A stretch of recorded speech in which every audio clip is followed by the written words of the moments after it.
Na yung concern niya sa Maynila, natulungan yung administrasyon, andun yun. Kaya nagulat kami nung bigla.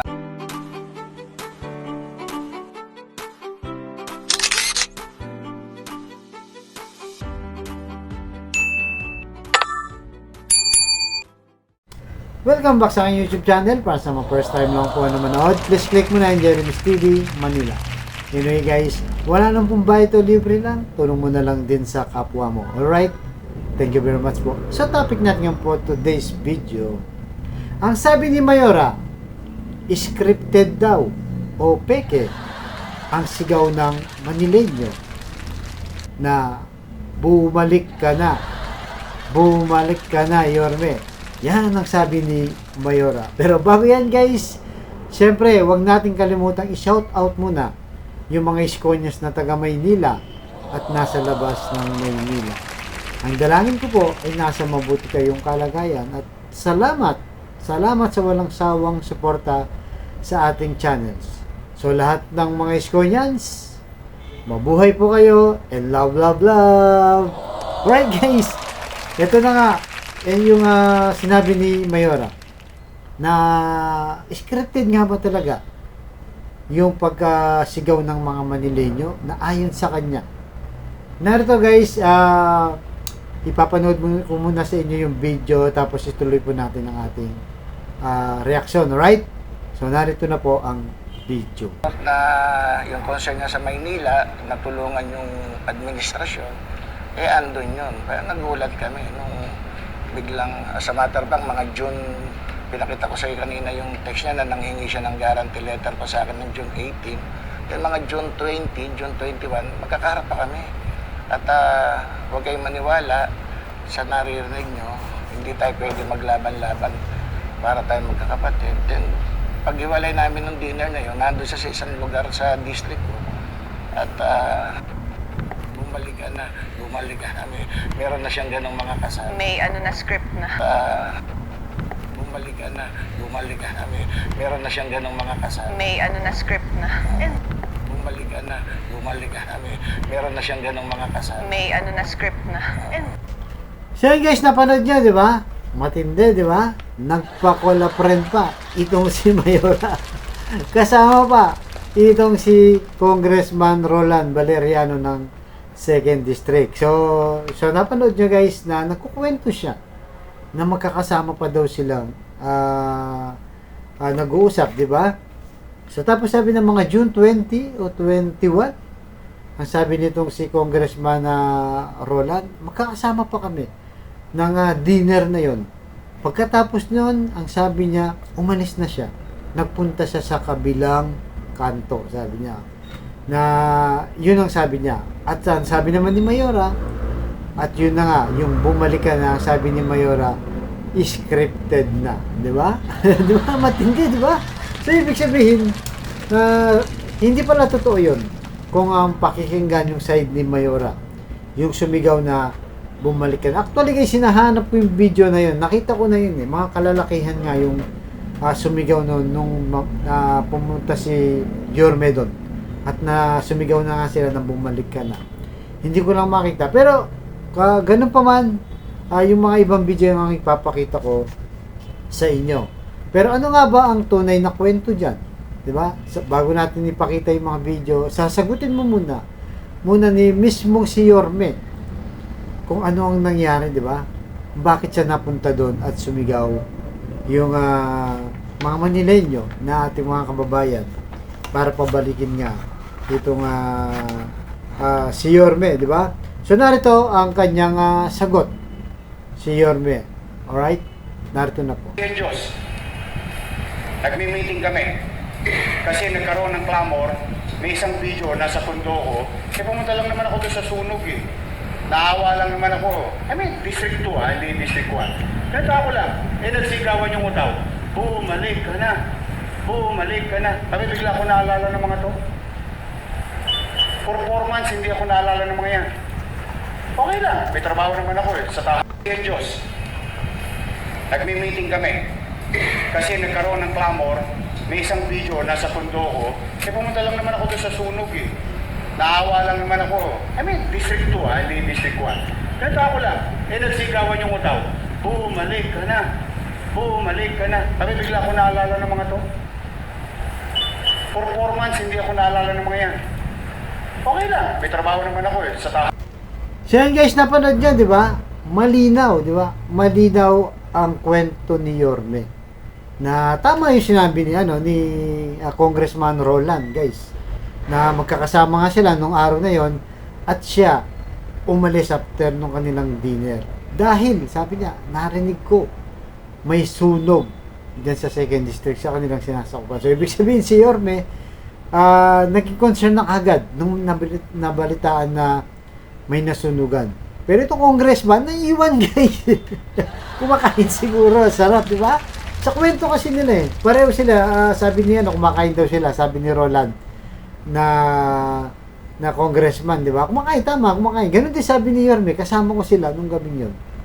Tapos, nang nalaman niya may sunog, umalis siya. Dahil sabi niya naawa ko, gusto kong tumulong. Sabi niya Yorme. Ito naman si Roland, hindi, sige lang. Baka nagkakain naman sila guys, di ba? Tuloy ang kanilang chibog nung time nila, pero si Yorme nag-rescue niya. Kaya anong pumunta na siya doon sa may sunog, di ba guys? Yung sa mga nasunugan. Doon na nagsimula ang lahat.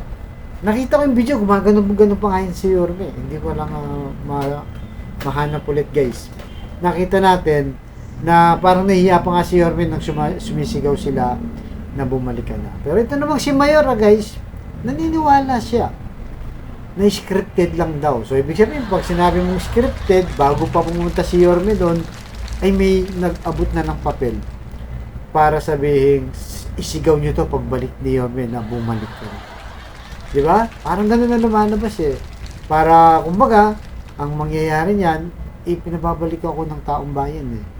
Kaya ako tatakbo muli. Pero sa eksenang yan guys sa eksenang yan, ayon sa kwento ni Roland Valeriano, hindi pa yan nagsasabi na tatakbo siya. Kasi mga bandang June yan eh. Nalaman natin yan July, di ba? Nung sa konseho ng Maynila ay hindi na sila pinatid ng session nila. Kaya kumbaga tugma-tugma yung kwento, di ba? So, sa paniniwala ni Mayor Hani Lacuna, hindi totoo yun. Scripted lang daw yun. Kumbaga, invento lang o peke lang. Para lang sabihin na pinababalik na itong si Yorme. So, totoo nga ba yan, guys, na sa tingin nyo? Hindi talaga totoo dahil nga ba artista lang itong si Yorme? Mahilig sa script. Kaya yun ang ginawa niya sa Tondo nung pumunta sa doon, di ba? Pero narito guys yung mga ibang video. Pagmasdan nyo, panoorin nyo, marami to, marami. Pero kung walang siyempre tayo ng ilan, para nga makita lang natin, titignan natin kung scripted nga ba o hindi yung mga videos na ipapakita natin na sumisigaw na bumalik ka na Yorme. So narito guys, mga grupo ito ng kababaihan na kung saan ay kikitain ni Yorme. Right? Narito na po, pasok.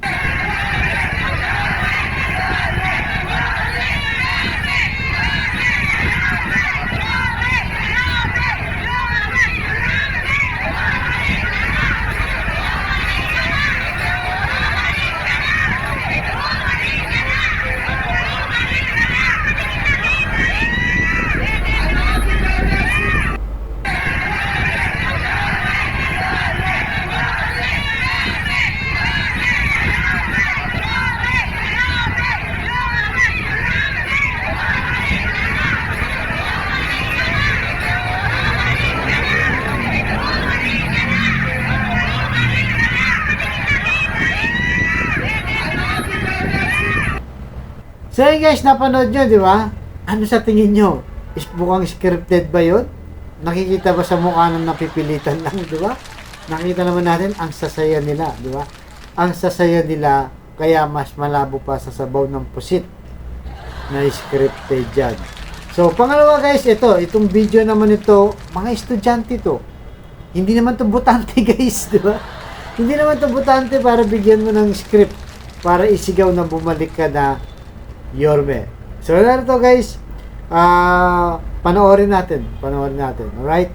Narito na po ang video.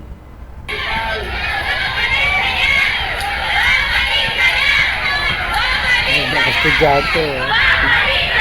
Hindi naman yung mga butante.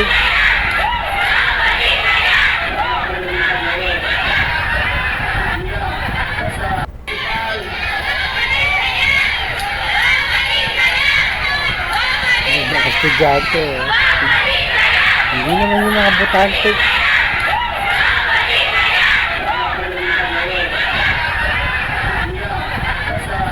So guys, napanood nyo, di ba? Ang saya ng mga bata, di ba? Kasi unang-una, yung school na yun, di ba? Yun yung pinagawa ni Isko.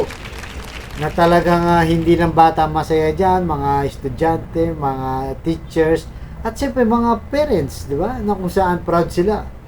Na nakatuntun sila sa mga ganong paaral na public lang. Pero mukhang pang international guys, di ba? May mga aircon. Sino ba namang hindi matutuwa, di ba? Kaya kahit hindi butante guys, sinigaw nila. So, ay bumalik ka na. Bumalik ka na, di ba? So, isa pa na video na kung saan, ito naman talagang marami at mukhang rally to. Kaya Lito Atienza to nung in-endorse niya na itong Your Best Choice natin. Di ba? So, narito guys, panoorin mo na natin.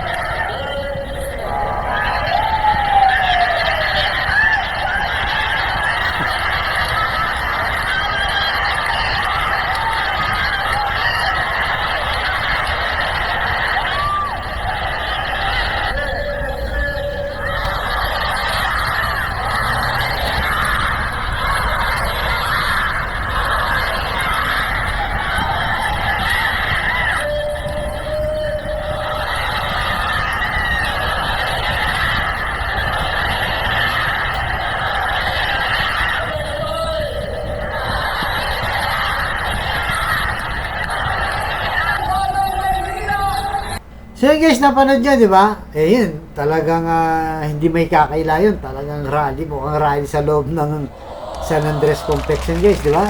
Sobrang dami ng tao dyan. At sumasayaw pa si ate, di ba? Nakita nyo naman. Mukhang talagang volunteer lang na pagsigaw-sigaw na bumalik ka na yun. Ang saya-saya niya, di ba? At ito guys, yung panghuli nating video. Ito naman, mga nasunugan. Di ba? Parang nakakaya naman natin masyado guys. Kung may nasunugan, gagawa ka pa ng script. Di ba? Sasabihin mo sa mga nasunugan, oh dahil nasunugan kayo, mamaya pag dating ni Isko isigaw nyo, bumalik ka na. Di ba? Eh nasunugan na yun eh. Di ba? Naghihirap sila, nagkaroon sila ng trahedya dyan, at siyempre malungkot yun. Di ba? Pero pupunta dun si Yorme para nga tulungan sila. Para ipakita na nandyan si Yorme sa oras ng kalamidad o pangangailangan ng Manileño. So ito guys, panoorin nyo mabuti, mga nasunugan to. Pero mapapasaya ni Yorme dahil sa kanyang pagdating dyan. Alright? So narito na po ang video. Buti naman, nangingiti na kayo. Okay, mawawala ng pag-asa, may awa ang Diyos, ha?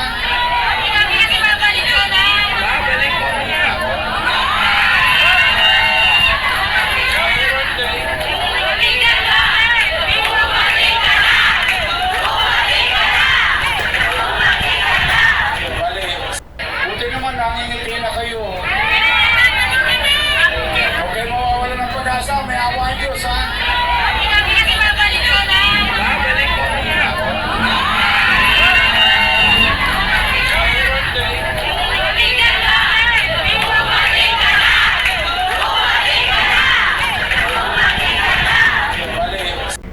So yun guys, napanood nyo, di ba? Ano sa tingin nyo? Scripted ba yan? Scripted ba yan guys? Mga nasunugan yan. Kung susuriin mo, yung bawat video na pinakita natin, ay talagang galing sa mismong mga Manileño. Di ba? Masaya sila at biglang nagsisigawan lang. Walang script. Diyan kung scripted yan, may magbibilang pa dyan. Oh. 1, 2, 3. Bumalik ka na. Hindi ba dapat ganoon guys? Kasi scripted, di ba? Pero dahil tunay yan. At itong si Mayora talaga guys, mukhang hindi naniniwala na sinisigaw ng Manileño ay bumalik ka na. Hindi siya naniniwala na gustong gusto pa ng Manileño bumalik na itong si Yorme. Di ba? Sa pag-ikot-ikot lang eh. Wala nang survey, guys. Si Mayora pag umikot, walang tao. Siya pa yung lumalapit para makipagkamay. Pero itong si Yorme, di ba? Hindi halos makalakad sa dami ng gusto makipagkamay, di ba? Makipagpicture at sumigaw ng bumalik ka na nga. Di ba guys? Doon pa lang makikita mo na talagang tunay, hindi peke yung pagsigaw ng Manileño. Kaya tuloy-tuloy lang tayo guys. Itong pagsigaw ng mga Manileño na to, parang ano na to guys, ito yung kapalit ng COVID-19. Pandemic na yan guys dito sa Maynila. Kahit saan siya magpunta, sinisigaw na. Hindi na maaawat. Kaya nga lalo yung nagpursige na bumalik. Kaya nga sabi niya, di ba, tinimbang niya yan. Kung sino bang pakikinggan niya, yung pamilyang tumulong sa kanya o yung bayang nagtiwala sa kanya na binigyan siya ng pagkakataon maging mayor. Di ba? 2 milyon halos tayo dito sa Maynila guys versus sa isang pamilya lang na sinasabing na utang na loob daw sa kanya ng mga lakuna. Di ba guys? So kaya guys, anong masasabi niyo dyan? Gaya ng sinasabi ko, like, share, and subscribe po. Dahil yun na, patindi ng patindi yung mga paninira kay Yorme guys. Na ito na nga, yung mismong taong bayan na pinararatangan nitong si Mayora na peki daw yung pagsigaw natin na bumalik ka na. Bumalik ka na. Alright guys, hanggang dito lang po. Maraming salamat po at abangan nyo ang susunod kong vlog. Thank you very much at pagpalain tayo nung poong may kapal. Manila, God first.